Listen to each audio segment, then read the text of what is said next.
Caleb and Chris, and we're presenting Relive, our project from the past 36 hours.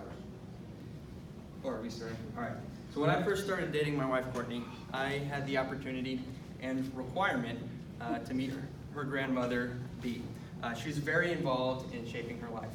Unfortunately, Bee was diagnosed with early onset dementia, and it rapidly devolved into Alzheimer's. And as devastating as that was to watch the impact to Bee, it was also devastating to see the impact to my wife, Courtney, and her family. Beyond just the financial burden, it was a huge emotional burden, as Bee would forget who her loved ones were in the middle of a conversation, or we would have to relive the toxic dialogue loop of every morning she would call my wife and say, "Somebody stole my car, somebody stole my car." Well, we had to take her keys and sell her car. It wasn't stolen. Or, you couldn't go out to a restaurant. She would get lost on the way back to the table from a restroom. And unfortunately, this is not just an anecdotal story about me. 1 in 3 seniors die while suffering from dementia in America. And these stats on this slide, while they're crazy, they boil down to this impacts everyone in America. And it's growing. We are at an inflection point in our aging population.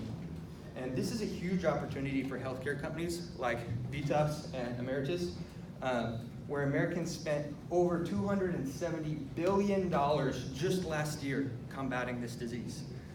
If we could use technology-driven memory care to do things like increase the duration of at-home care or of independence, or enable caregivers and nurses to serve more patients, we could change the lives of this aging generation.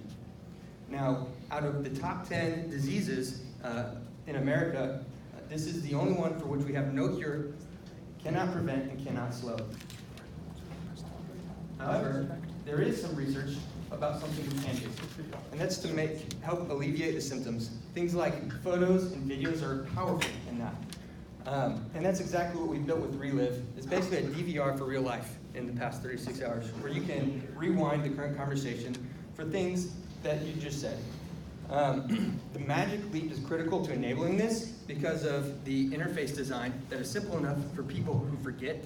And AT&T's 5G is critical to this, to provide network powerful enough that we can support ubiquitous video streaming in dense areas like a hospital.